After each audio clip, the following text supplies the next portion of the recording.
저는 선교사입니다.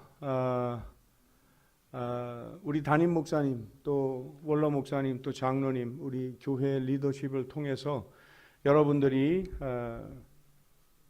말씀 교육을 받지요. 그래서 이 교회가 자라나고 이 교회가 계속 지속되는 건데, 선교사는 조금 다르죠. 선교사는 목사이면서도 그 맡겨진 선교지를 하나님께서 원하시는 그 사역을 하는 사람들을 선교사라고 합니다. 그래서 선교사는 내가 가만히 봤더니 아프리카가 굉장히 대지가 넓고 매력적이야. 그러면 나는 아프리카로 선교사를 가고 싶어 라고 해서 가는 것이 아니라, 아프리카 그 더운데 거기 정말 물도 없고 그런데 아우 거기는 내가 살 곳이 못 돼. 그러면 너 거기 가라. 그랬을 때 불만투성이로 그다음에 하나님 내가 무슨 죄를 졌습니까? 왜 일로 보내십니까? 그런 마음을 가지고 가는 것이 선교지입니다. 저도 마찬가지였어요. 저도 다른 꿈이 있었는데 하나님께서 그 꿈을 꺾으신 건 아닙니다. 그런데 그거 말고 훨씬 더 값어치 있는 곳에 내 삶을 바칠 수 있겠느냐라고 질문하셨을 때 아니요라고 했어요. 저는. 왜냐하면 제 계획이 있었고 저희가 뭐 준비하고 있었던 것들이 있었기 때문에 그랬었습니다. 그런데 시간이 지나면서 정말 예수 그리스도의 초점을 맞추면서 살다 보면 하나님의 아버지의 마음이 보이는 것이지요. 왜 그러셨을까? 그렇게 안 하셔도 될 건데 라든가 다른 방법도 있을 텐데 꼭 그렇게 하셨어야만 할까? 예수 그리스도는 하나님이신데 예수 그리스도 하나님께서 죽으셔야만 할까? 그래서 그분의 죽으심을 통해서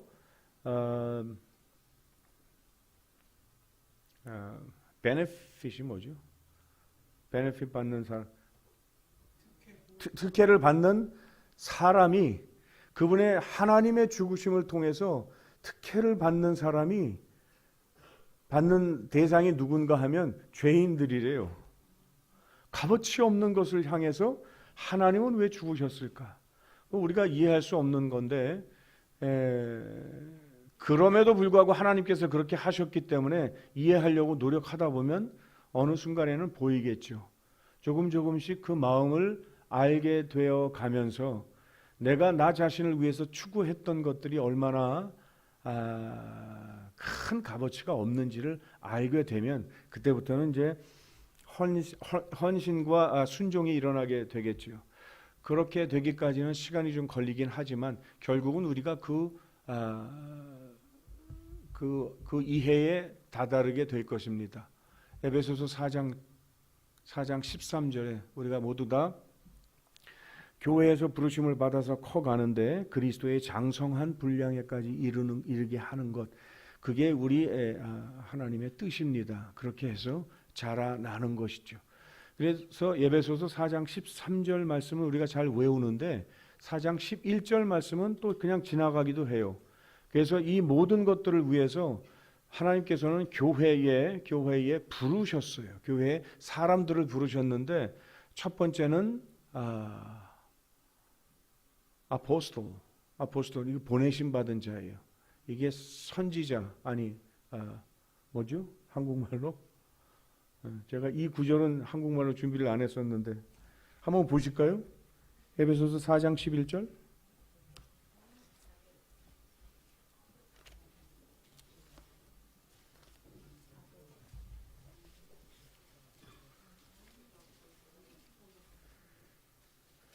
사도. 그럼 제가 받들어 봉독하겠습니다. 그가 어떤 사람은 사도로, 어떤 사람은 선지자로, 어떤 사람은 복음 전하는 자로, 어떤 사람은 목사와 교사로 삼으셨으니. 왜 그러냐 하면 교회는 예수 그리스도의 몸입니다. 그래서 머리 대신 예수 그리스도께서 인도를 하시고 지도를 하시지만 그 머리를 서포트하고 같이 행동하고 같이 걸어가는 몸의 목적은 예수 그리스도 머리 되신 예수께서 부르신 그 역할들을 해내는 것이 교회입니다. 그런데 이 교회를 하나님께서 예수께서 부르셨을 때 어떤 사람은 사도로, 어떤 사람은 선지자로. 그러면 먼저 밑에서부터 생각해 보죠. 교사, 목사, 복음 전하는 자, 선지자, 사도 그랬습니다. 교사는 원래 이 부분 설교를 할 부분이 아닌데 제가 갑자기 하나님께서 시키시네요. 교사는 가르치는 사람인데 자기가 알고 있는 것을 반복하면 되는 거예요. 여기서 이런 말씀을 했어요라고 보여주기만 해도 되는 거고 거기에 대한 언급만 해도 돼요. 이거를 완전히 내 거인 것처럼 이렇게 가르치지 않아도 할 수 있는 게 교사예요. 그러나 순종하지 않으면 할 수 없는 게 교사입니다. 두 번째는 목사. 이게 우리가 지금 사용하고 있는 목사라는 단어와 좀 다릅니다. 이 목사는 목양하는, 그래서 지금으로 말하면 집사님들, 교인들을 교회의 양무리들을 실질적으로 돌보고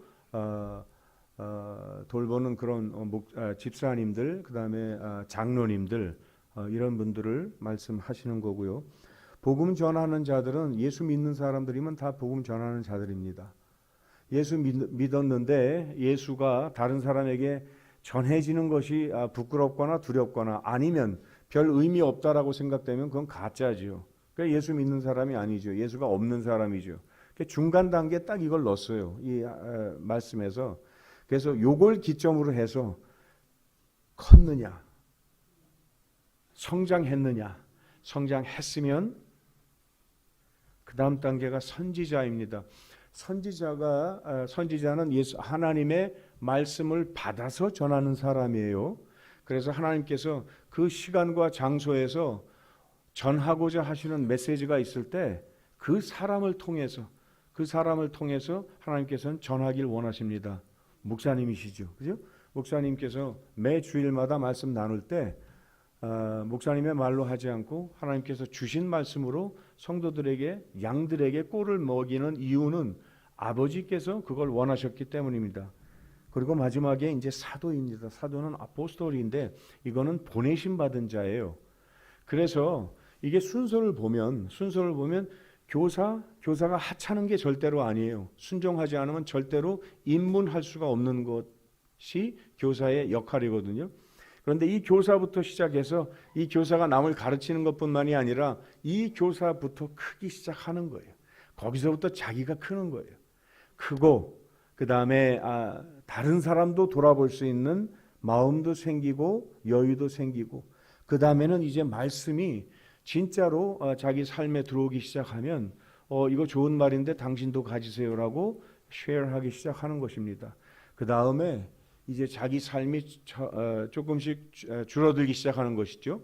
그렇게 되면서 복음 전하는 일에 전심을 다하게 되고 마지막은 뭔가 하면 이제 이 사도로 부르신 건 뭔가 하면 자기 삶을 그만두는 것입니다. 자기가 추구했던 것들 버리고 하나님께서 원하시는 것, 하나님께서 보내시는 곳으로 가는 것을 사도라고 하는데 지금으로 말하면 선지자, 선교사입니다. 선교사가 직급이 높아가지고 이 사도가 된 것이 아니라 성경에서 말씀하신 것, 그리스도의 장성한 분량에 이르기 위해서 교회가 이런 모습을 가져야 되는데 교회가 이렇게 크지 못하면 교회가 교회되지 못한다는 것입니다. 그래서 마지막에 선교사로 나가는 것은 누가 나가는 건가 하면 전에도 제가 말씀드렸어요. 저는 이 생각이 초지일관이에요. 성경이 그렇게 말씀하고 계시는 거니까. 여기에서 우리 아기가 누구 있죠? 태어난 아기가 이 집사님, 이 장로님, 이 권사님의 귀여움과 기도를 받고 자라난 아이가 목사님의 말씀으로 충분히 준비되어서 헌신의 단계까지 이르러서 나가는 걸 선교사라고 해요. 교회는 선교사를 배출해야만 됩니다. 어느 곳에서 다른 길 가다가 은혜 받아서 나 주님께 드리겠습니다. 그거 보고 선교사라고 얘기하지 않아요. 선교지에 가면 선교지에 그런 사람들이 도착하면 못 견딜 거예요. 저는 뭐 그런 사람을 보지 못했지만 아마 견디지 못할 겁니다. 영적 전쟁이 굉장히 센 곳이기 때문에 그래요. 자, 그래서 이 교회가 나중에 선교사를 보내면서 거기에 교회의 마음이 다 쏟아지는 거예요. 저거 내 손자인데, 저거 내 친구의 아들인데, 저거 김 집사, 이분이 신학을 하고 그다음에 준비를 해서 선교사로 파송돼서 거기에 도착했을 때 하나님께서는 선교사의 일을 하시는 게 아니라 이 교회의 일을 선교지에 하시는 것입니다. 아멘. 오늘 제가 이 제목을 이제 제자입니까? 이렇게 맞춰도 돼요. 그런데 조금 더 부담을 드리기 위해서 제자입니까? 그다음에 아닙니까? 솔직히 대답하세요. 이렇게 삼았던 것입니다. 준비됐습니까? 비디오 준비됐어요? 그러면 마지막 부분에 하죠. 준비되면 말씀해 주세요.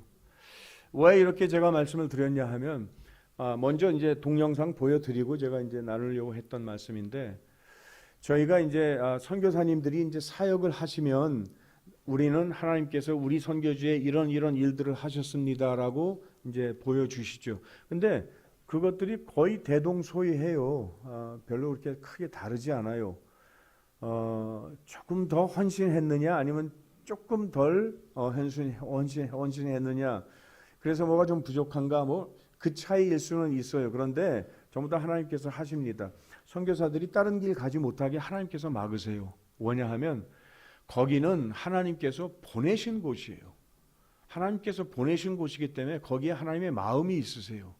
그래서 선교사들이 기도하든 안 하든 하나님께서 케어하시는 곳이에요. 그렇기 때문에 선교사님들이 잘하면 하나님께서 기뻐하시고 복을 받겠지만 잘 못한다고 할지라도 선교사 제쳐두고 하나님께서 하세요. 그런 일들을 보기 때문에 저도 선교지에서 기적을 많이 일으킵니다. 제가 그냥 이렇게 평범하게 별 볼 일 없이 보였어도 정말 그렇게 보시는 것 같은데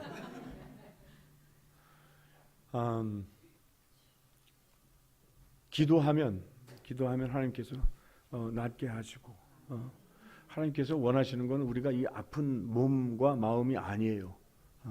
그런데 왜 선교지만 돼요? 뭐 여기는 하나님께서 임재하신 곳이 아닌가요? 다른 점은 뭔가 하면 하나님께서 이 땅에 많은 교회를 주셨는데 그 교회가 목적지가 아니에요. 우리 이 숨은 교회가 여기서 끝나는 게 아니에요. 여기서 시작이에요. 그렇기 때문에 여기서는 고통이 많이 있어요. 전사들이 되어야 되는 것이에요. 진짜 약한 곳은 선교지예요. 불모지. 그래서 글로 보내신 거거든요. 이게 이제 교회 구조적으로 이해하지 못하면 교회가 교회 자체로 목적이 돼서 여기서 착한 크리스찬으로 잘 살다가 아름답게 돌아가시는 그런 꿈을 가지시는 그런 잘못된 일들을 하시는데 그게 아니에요. 지금 신약 성경 전체가 구약에서 구원의 역사가 그 어린 양의 피로 이루어진 것이 어린 양의 피가 대속의 예시로 보여졌을 뿐이지 거기는 진짜 무슨 하나님께서 구원 사역을 하셨는지 잘 몰라요. 무서움만 있어요. 그런데 신약에 들어와서 이것이 하나님께서 죽으심에 대한 그 확실한 모습을 십자가에서 보여주셨어요. 그래서 핑계치 못하는 거예요. 그런데 이 모든 것을 교회에 넣어주셨어요. 구원의 역사를 교회에 넣어주셨어요. 교회가 제 역할을 다 하지 못할 때 교회만 약해지는 게 절대로 아니에요. 교회가 자기 역할을 못했을 때 나라가 수그러들어요. 자, 준비됐습니까? 근데 중간에 그거 보면 또 그래요 또. 그러면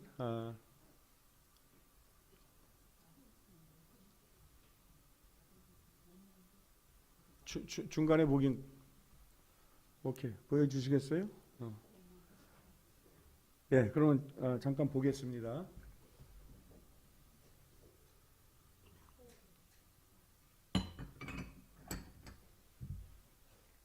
부열, 부열, 아버지의 열심, 즉 여호와의 열심을 의미를 잃는 아픔이었습니다. 이 여호와의 열심은 우리 선교의 기초이자 이름이 되었습니다. 이는 볼리비아에서 열방을 향한 새로운 세대의 제자들을 일으키기 위한 희생적이고 열정적이며 끈질긴 사랑을 의미합니다. 여호와의 열심, 선교교회 2012년에 공식적으로 설립된 여호와의 열심 선교교회는 우리 모든 사역의 중심입니다. 캠프, 언어 수업, 음악 교실 등을 통한 청소년 사역으로 시작하여 활기 넘치는 회중으로 성장했습니다. 이곳은 가정이 회복되고 청년들이 훈련받는 제자 양육과 예배의 중심지입니다. 우리는 청년들이 성장하여 리더, 목사, 교사, 집사가 되고 가정 전체가 변화되는 것을 보아왔습니다. 교회는 선교 비전을 이루는 중심 플랫폼입니다. 선교 신학교 선교사를 파송하는 비전을 이루기 위해 신학적, 영적 훈련의 장소가 필수적이었습니다. 여호와의 열심 선교 신학교가 설립되었습니다. 10여 년 전 임대한 기숙사에서 10명의 소그룹 학생으로 시작했습니다. 이곳의 목적은 확고한 성경적 기초와 잃어버린 영혼을 향한 마음을 가진 목회자, 복음 전도자, 선교사를 양성하는 것입니다.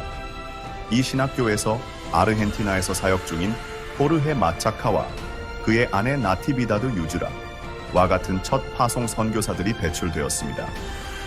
현재 15명의 학생이 사역을 이어갈 준비를 하며 훈련받고 있습니다.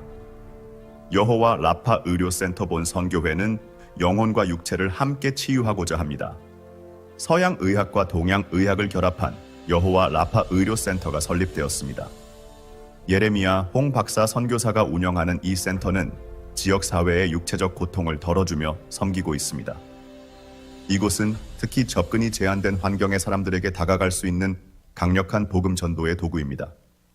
육체의 치유를 위해 찾아왔던 많은 환자가 영적인 치유를 발견하고 오늘날 우리 교회의 신실한 성도가 되었습니다.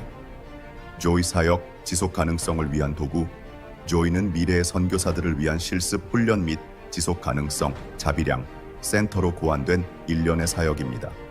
한식, 티키파야에서 한국의 맛이라는 식당으로 시작되었으며 낮에는 식당, 밤에는 교회로 사용되는 이중 목적의 사역이었습니다.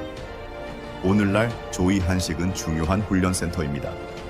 이곳에서 미래의 선교사들은 요리 및 행정 관리와 같은 실용적인 기술을 배워 어떤 선교지에서도 자립할 수 있도록 준비합니다.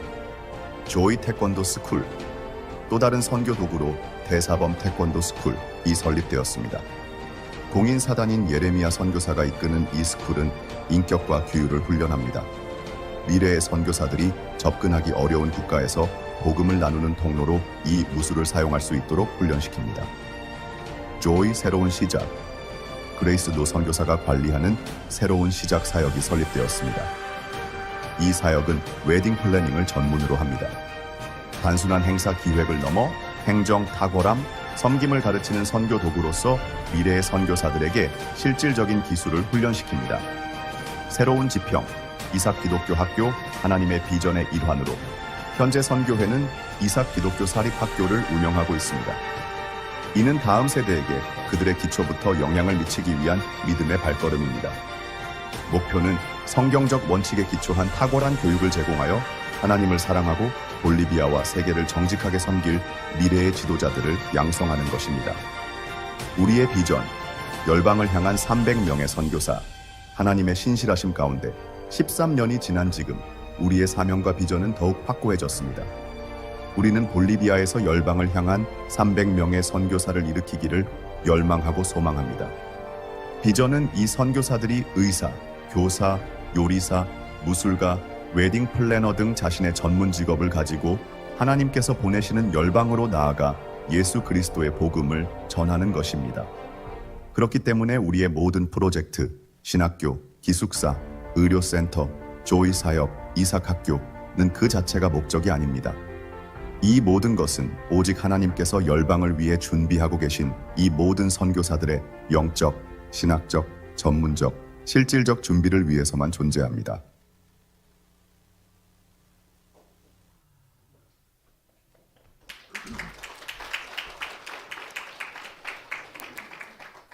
여러분께서 느끼셨겠지만 조금 좀 어색하죠. 한국말도 그렇고. 이게 전부 다 AI가 한 겁니다. AI로 이렇게 만든 거예요. 지금 그래서 우리 볼리비아가 AI는 어느 나라에 한정되어 있지 않기 때문에 그 기술은 지금 우리가 선택이 아닙니다. 60세 이상 되신 우리 성도님들도 이제 AI라는 뭐 특별한 개념 말고 지금 우리가 사용하고 있는 이 테크놀로지가 전부 다 AI 기반으로 다 바뀔 건데 여기에 이제 적응을 해야 돼요. 그래서 우리 볼리비아에서 저렇게 만들었는데 아직 완성품이 아닙니다. 저게 지금 서둘러서 만들어서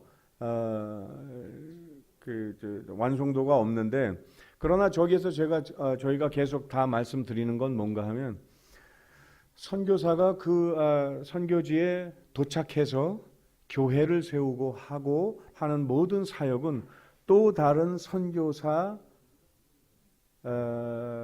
만나고 그 다음에 훈련시키고 성장시켜서 이제 파송하는 사역이, 이게 바로 사도로 부르신 예수 그리스도의 그 계획을 이루는 것입니다. 교회는 그런 목적으로 설립이 되었어요.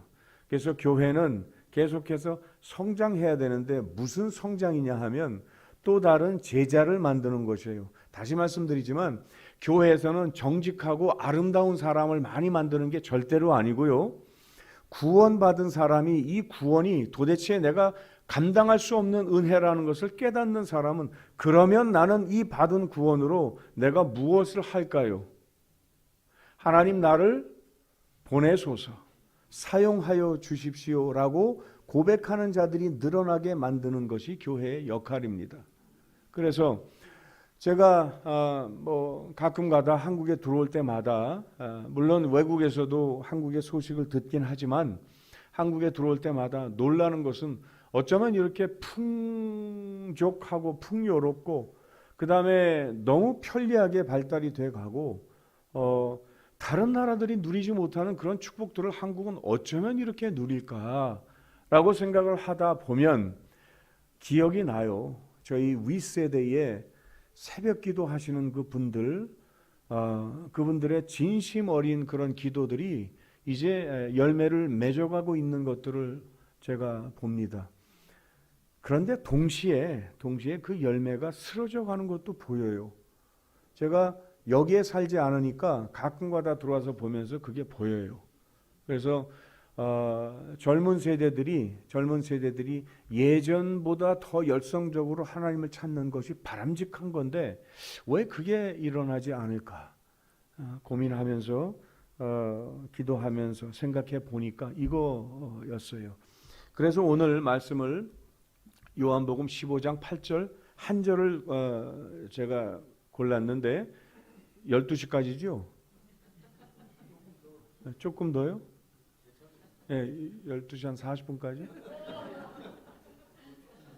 무리고요. 아시죠? 제가 계속 말씀드리죠. 우리 볼리비아 예배 3시간 드린다고? 여기 오면 적응이 안 돼요, 제가. 그래서 요한복음 15장 전체 말씀은 이제 포도나무 비유예요. 포도나무 비유가 예수님은 한번 보실까요? 요한복음 15장 1절부터 말씀하신 거는 그 구조를 설명하셨어요.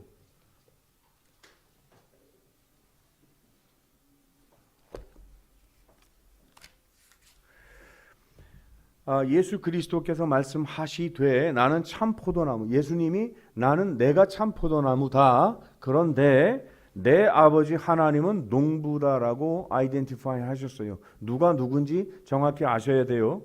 예수는 나무이시고 그 모든 비료와 땅과 외부 환경을 다 관리하고 총괄하시는 분이 하나님이세요. 하나님의 계획을 따라서 그 나무가 심어진 것이지요. 그 예수 그리스도께서는 배나무도 사과나무도 아니고 포도나무예요.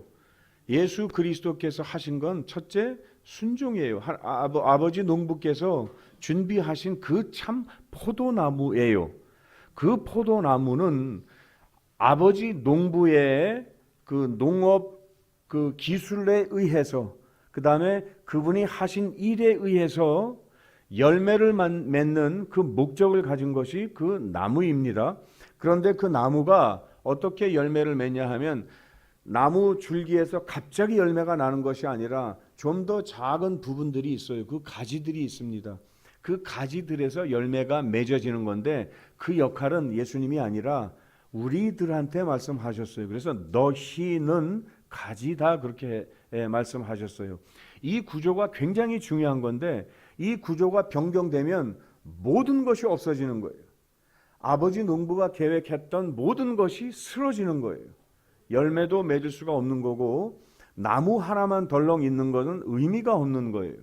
그래서 궁극적으로 열매 몇 개까지 계획하신 그 농부의 생각이 정말 마지막 열매에까지 이르게 되느냐 안 되느냐가 관건이거든요. 그래서 요한복음 15장 전체의 말씀은 무엇인가 하면, 열매를 우리가 맺는 것이 하나님의 자존심과도 직결이 됩니다. 하나님의 영광과도 직결이 되는 것입니다. 우리가 착하게 사느냐 이런 것이 문제가 아니라 우리가 열매를 맺느냐가 문제인 것이지요.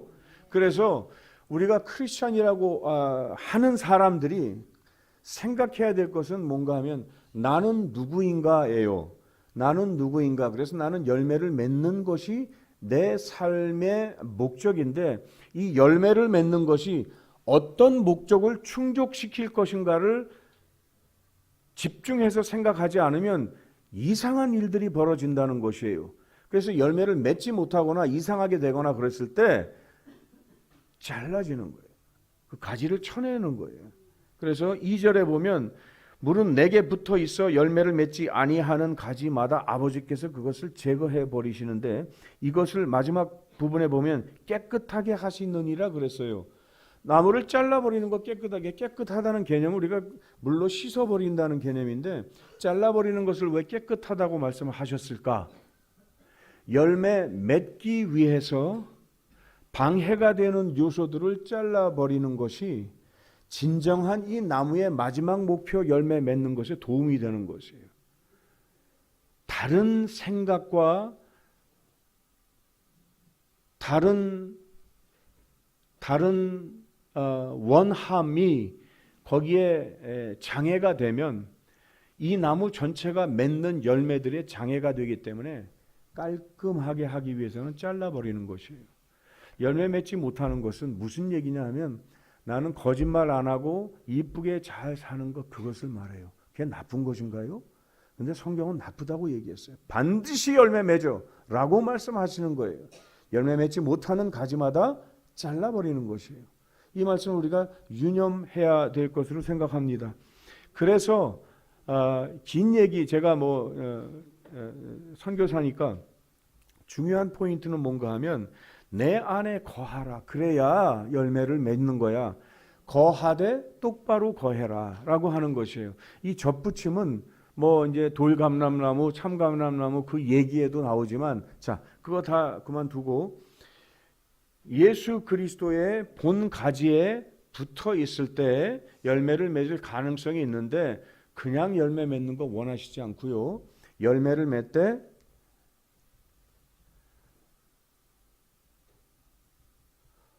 여기 8절에 보면 이제 너희가 열매를 많이 맺으면 그랬어요.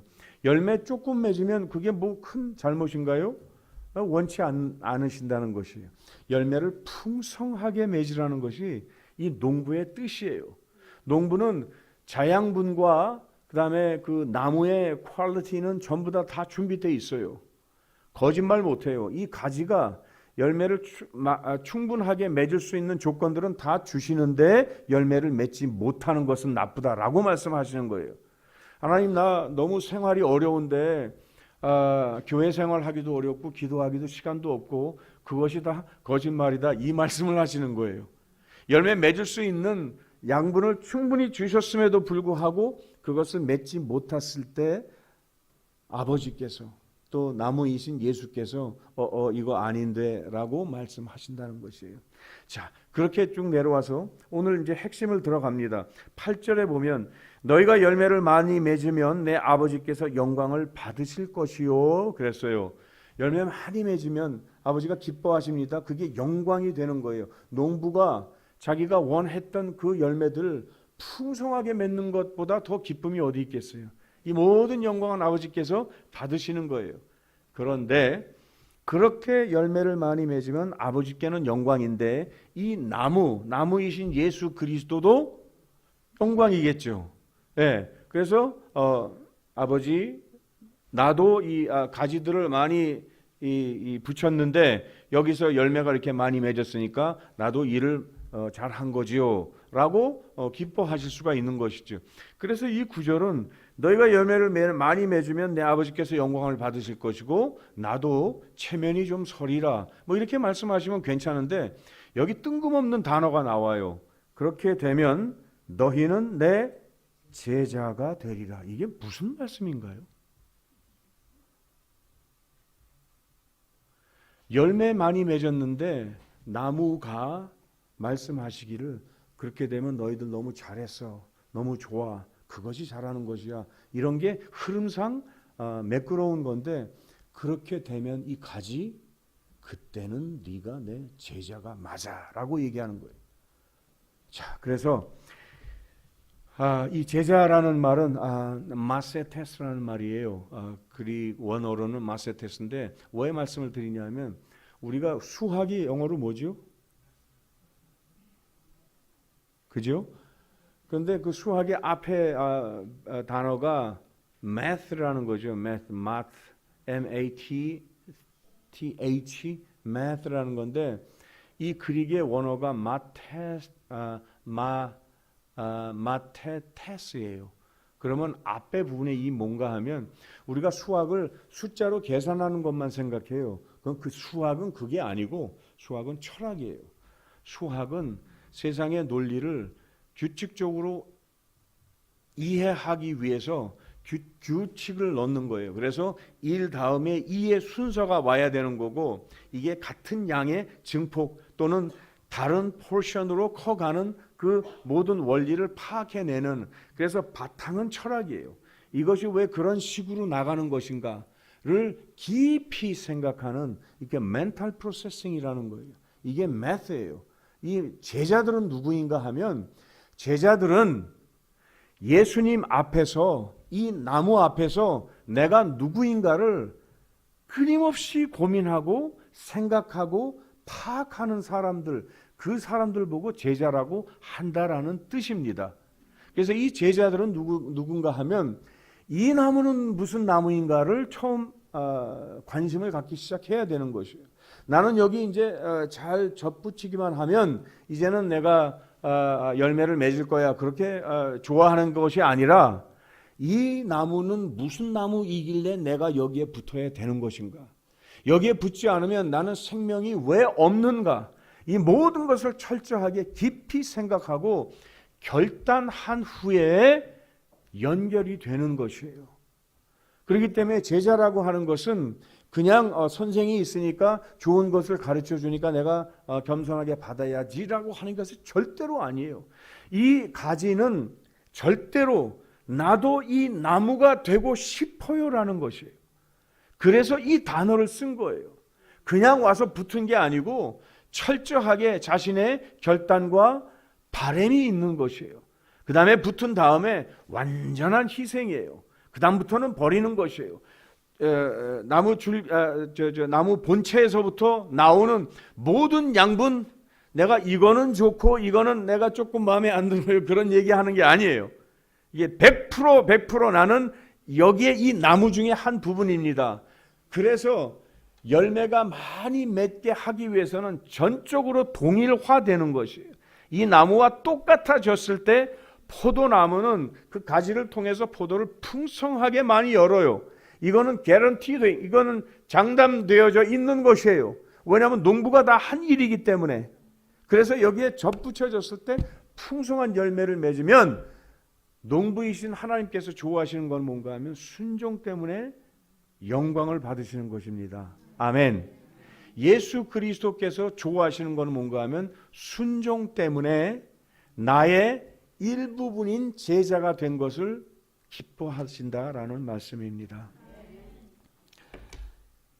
이게 왜 중요하냐 하면요, 이제 우리 교회에서 성장하고 예수 그리스도의 몸된 교회가 제자가 되어야 한다 하는 이유를 말씀하신 거예요.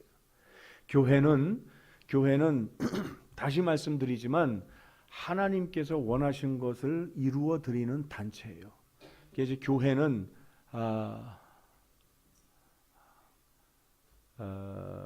이것도 그냥 원어로 하면 이글레시아라고 그러죠. 이글레시아라는 단어를 들어보셨을 거예요. 이글레시아는 원래 에클레시아라는 말이에요. 그래서 클레시아는 어느 곳, 이 세상을 말하는 거죠. 세상에서부터 에크라고 나온 사람들이 이 세상 자기의 생각, 자기가 원래 안주하고자 했던 그곳에서 나온 이유가 이분께 순종하기 위해서 나온 것이에요. 이 사람들의 모임이 교회인 것이에요.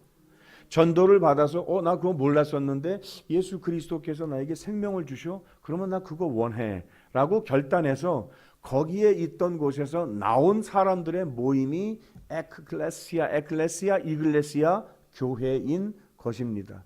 이 교회의 목적은 그렇기 때문에 이 머리이신 예수 그리스도께서 생각하신 것들을 그대로 이루어 드리는 부분들의 집합인 것이에요. 그렇기 때문에 이 교회는 제자가 되지 않으면 아버지께서 기뻐하시지 않을 뿐만이 아니라 열매도 맺을 수 없을걸요. 아마 열매도 못 맺을 거예요. 제자가 아니면 똑바로 접붙여져 있지 않기 때문에. 그렇게 된다면 어떤 교회들은 가지치기로 잘라져 나갈 수도 있겠네요. 누군지는 모르겠지만 이 내용상 그럴 수도 있겠네요. 그런 예가 있나요? 있지요. 종교개혁 이후로 유럽 교회가 그랬고요. 지금 우리나라에서도 그럴 거예요. 우리나라에서도 어느 곳에 있는 어떤 교회는 정말 교회가 재미도 없고 사람도 없고 그래서 그러면 교회 문 닫아야 되겠네요. 왜 그렇습니까? 왜? 목적이 없어요. 와서 착한 사람들 우리 예배 끝나고 우리 같이 식사합시다. 그게 목적이면 큰 교회가 망하는 지름길이에요. 그거는 교회의 목적은 농부가 원하시는 열매 맺어 드리는 것이에요. 그래서 이렇게 제자화되는 그 제자에 대한 개념이 없기 때문에 교회가 힘을 잃어버리고 결국은 처지는 것이죠. 오늘 이 말씀을 왜 하나님께서 주셨나 보니까 한국교회에 주시는 메시지인 것 같아요. 교회가 제자 양육의 장소가 안 되고 있는 현실을 봅니다. 제자는 누구입니까? 아버지의 뜻을 이루는 사람들이에요. 그래서 우리가 이렇게 말하면 우리가 아버지의 뜻을 이루기 위해서 나 최선을 다할게요 라고 결심도 할 수 있고 또 생각도 할 수 있을 거예요. 그런데 진짜 그렇습니까? 교회에서 헌금 많이 하고 기도 많이 하는 것, 그거 이제 목사님께서 계속 가르쳐서 그게 기본 중에 기본이에요. 헌금 많이 하라는 얘기가 아니라 헌금에 대한 개념이 똑바로 서 있어야 된다는 것이에요. 이 모든 것이 주께로부터 왔으니 내가 이것을 주께 드리나이다. 끝이에요.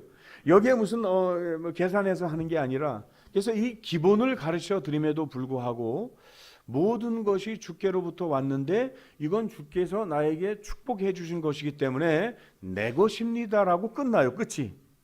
이게 이렇게 흘러가야 되는 건데 나에게서 왜냐하면 나 먹을 것도 충분치 않거든요. 근데 여러분 생각해 보시죠. 여기서 돈이 충분하신 분 혹시 계시나요? 저랑 좀 따로 만나서 좀 부탁 좀 드리고 싶은데. 돈이 막 넘쳐나지 않아도 괜찮지만 나 뭐 걱정 없어. 내가 하고 싶은 건 다 할 수 있어. 라고 돈이 충분하신 분 계시나요? 계셔야 되는데. 교회에 그런 분들이 많이 계셔야 되는데. 예. 그런 사람 없습니다. 부족한 것 같아요. 부족한 것 같은데 프라이어리티예요. 이 모든 것 중에 첫 번째가 하나님이에요. 그거 하고 남는 게 있네. 이럴 수가 있나? 감사하네. 라는 거예요. 처음에는 그게 안 보여요. 처음에는 이거 여기서 요만큼만 떼서 하나님께 드려도 부족해요. 내가 여기 쓸 건데 이거 나가니까 이거 이상하다. 내가 일주일 중에 시간 요만큼 투자해서 우리 교회에 와서 봉사하는 것도, 나 솔직히 말하면 직장에 일도 많고 뭐 집에 일도 많고 뭐 공부해야 되고 여러 가지 하다 보면 교회를 위해서 시간 낼 틈이 별로 없어요. 그런데 조금 더 성장하다 보면 그게 보이기 시작하고 그게 성장의 증거입니다.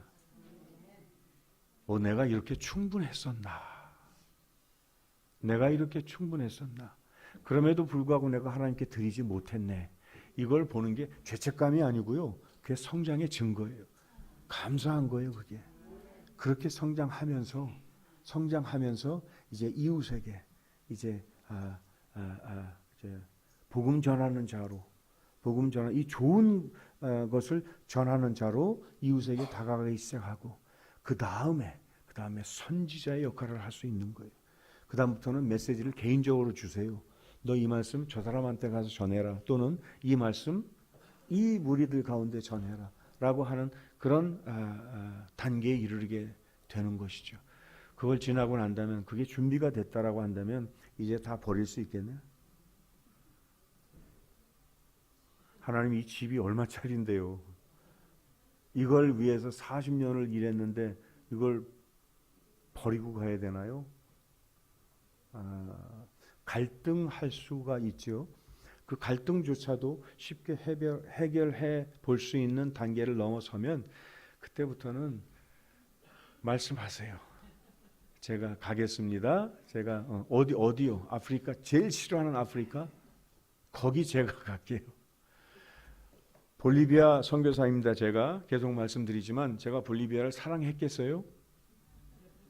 볼리비아 어디 있는지도 사실은 잘 모르죠. 불가리아는 많이 들어봤지만 볼리비아를 가겠다고 저희 아내 선교사의 결심이 먼저 쓰고 나서 제가 이제 끌려서 마지못해서 가게 됐을 때, 그러면 오케이, 내가 순종하겠습니다 라고 했을 때, 순종하고 나서 가장 큰 문제가 뭔가 하면 뭘 것 같으세요?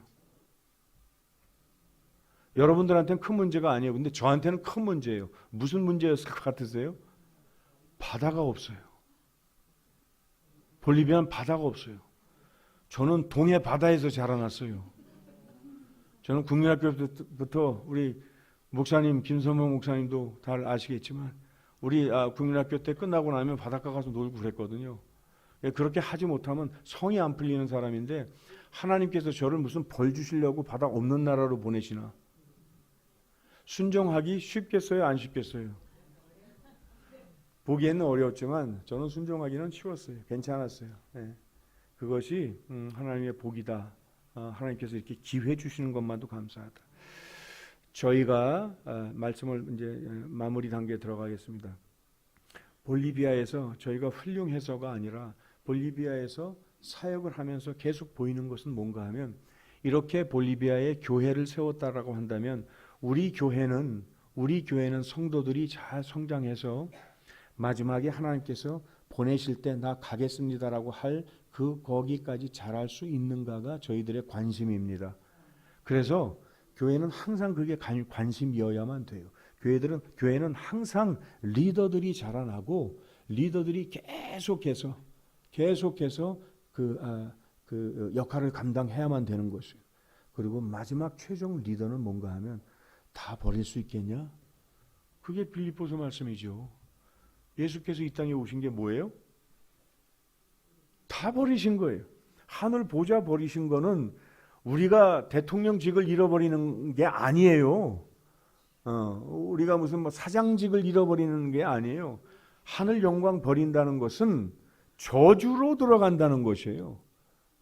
하나님께서 감히 범접하지 못할 영광에 계신 분이 죄인들 가운데 들어와서 그 죄인들 한패 멸시를 온전한 사람이 멸시를 한다 그러면 오케이, 뭐 그거까지는 괜찮은데 반드시 죽어야 될 더러운 죄인들이 자기들 죄를 알지 못하고 그 죄인들이 예수를 저주해서 나무에 매달라서 죽여버려요. 그런 일을 알고 오실 수가 있을까? 네.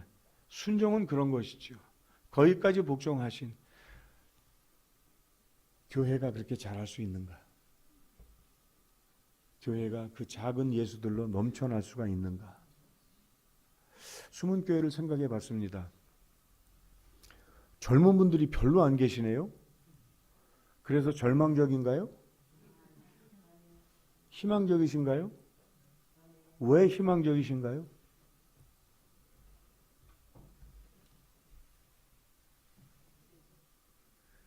제자입니까? 아닙니까? 에서 나 제자입니다 라고 말씀하실 수 있기 때문에 희망적입니다. 무슨 말씀인가 하면 제자는 전도가 아니에요. 제자는 성경 공부가 아니에요. 제자는 예수 그리스도, 작은 예수 그리스도로 자라나서 그 자신을 헌신하고 희생할 그 단계까지 이른 사람을 보고 제자라고 하는 것이에요. 그래서 열매를 많이 맺는다는 것은 아픔이 있어요. 사실은 나를 버리면 버릴수록 열매를 많이 맺어요. 내가 아닐수록 하나님의 열매가 맺어져요. 그래서 사실은 고통이 있어요. 그 고통 감수할 수 있는가? 이 교회가 연세가 좀 드셨어도 그럼 나는 지금 뭐 선교사로 나가란 얘기야? 예, 나가란 얘기예요. 무슨 얘기인가 하면 선교사 되세요. 무슨 선교사냐 하면 제자 삼는 선교사 되세요.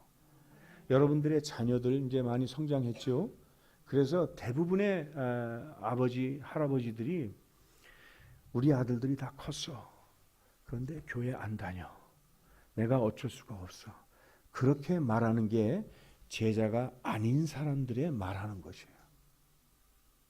제자들은 어떻게 얘기하냐 하면 끝까지 감당하는 것이에요. 다른 어떤 선교지로 나가는 것만큼이나 중요한 것이 뭔가 하면 지금 기울어져 가고 있는 한국, 내 사랑하는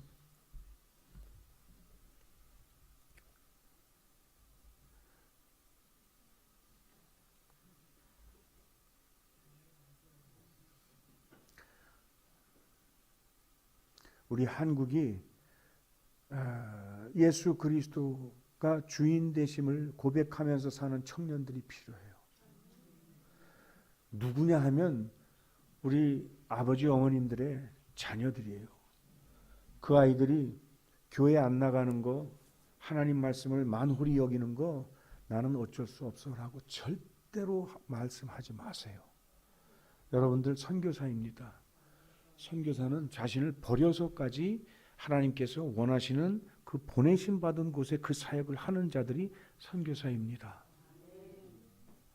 그러면 내 자녀들이 또는 뭐 내 손주들이 할아버지 할머니 모르는 소리 하지 마세요. 요즘 뭐 교회 나간다고 뭐 그래요 라고 얘기했을 때 끝까지 축복해 주시고 소망의 끈을 놓지 마세요. 그리고 이 사역은 선교 사역입니다. 한국을 살리는 사역이에요. 만약에 여러분들이 스페인에 살았거나 이탈리아에 사는 분들인데 한국을 보면서 야 이거 안 되겠다. 저게도 하나님의 복음이 예수 그리스도의 복음이 충만해야 되겠다라고 생각이 되시면 여기 올 거 아니에요. 선교사로 오실 거 아니에요. 그죠? 그 사역을 감당하시는 거예요. 오늘부터 언제 예비고사가 있나요? 13일. 대학 들어가는 시험이죠. 좋은 대학을 왜 들어가야 되나요? 김동호 목사님의 고지를 점령하라. 뭐 그것도 있겠지만 그냥 쉬운 말로 하면 예수 믿는 사람으로서 좀 본때가 나야 되지 않겠어요? 그죠? 맨날 밑에 들어가서 어디 지도자가 못 되고 시키는 것만 하는, 그러면 영향력이 없어요. 시키는 것만 따라하는 자가 아니고 이끌어가는 자가 되어야 되는 것이에요. 아무리 그래도 그러시지. 예. 지금 급해서 나가셔야 되는 건가요? 오케이. 말씀 마치겠습니다. 선교사는 제자 양육하는 사람입니다. 제자 양육은 뭔가 하면 예수 그리스도 그대로 자라날 수 있게 그 농부의 마음을 열매로 보여줄 수 있는 그 사람이 제자이고 그 사람이 선교사입니다. 이게 교회의 목적입니다. 교회의 목적은 구원의 완성이 있어야 돼요. 그래서 그 완성된 구원이 그대로 착한 크리스찬으로 살다가 죽는 것이 아니라 계속해서 열매로 이어져야 되는 것입니다. 우리 볼리비아에서 지금 4년간 저희가 선교사 헌신 대회를 했어요. 그래서 그 볼리비아 남미 땅에 선교사로 헌신할 사람 그러면 와요. 한국은 없을지 모르겠지만 이번에 10월 달에 저희가 선교사 헌신 대회를 했는데 100여 명의 헌신을 했고 거기서 컨펌 받은 사람들이 60명이 선교사 되겠다고 작정했어요. 얼마요? 90명? 왜 우리 둘이 숫자가 달라요? 저쪽에서 세워본 게 이제 정확하겠죠. 90명이 선교사가 되겠다고 작정했어요. 이렇게 가야 되는 겁니다. 우리가 잘했다는 것이 아니라 이런 식으로 가는 게 하나님께서 원하시는 거예요. 그 사람들이 볼리비아에서 일어나서 전 세계를 향해서 나가는 것이에요. 한국도 올지 몰라요. 한국도 올지 모르고 미국도 보낼 거예요. 미국도 선교지예요. 예, 거기 쓰러져 가고 있어요. 그래서 이런 제자들이 우리 가정에서 숨은 교회에서 이런 제자화가 일어나는 그런 교회가 되시기를 주님의 이름으로 축원합니다. 하나님 감사합니다. 우리 귀한 숨은 교회, 역사가 있는 교회입니다. 헌신의 역사, 희생의 역사, 결단의 역사가 있는 교회입니다. 이 교회를 우리 하나님께서 보시고 기뻐하셨던 그 미소를 우리가 봅니다. 하나님, 우리 숨은 교회를 통해서 세대가 이어지면서 리더로서 우리 한국을 이끌어 나갈 귀한 제자들이 계속해서 양육되어지는 귀한 교회가 되게 하옵소서. 이를 위해서 기도가 모여지게 하시고 또 리더들이 일어나게 하시고 젊은이들이 몰려오게 하시고 가정마다 아버지, 어머니, 할아버지, 할머니의 말씀에 순종하는 귀한 역사 일어나게 하여 주시옵소서. 감사드리고 예수님 거룩하신 이름으로 기도하옵나이다. 아멘. 아멘.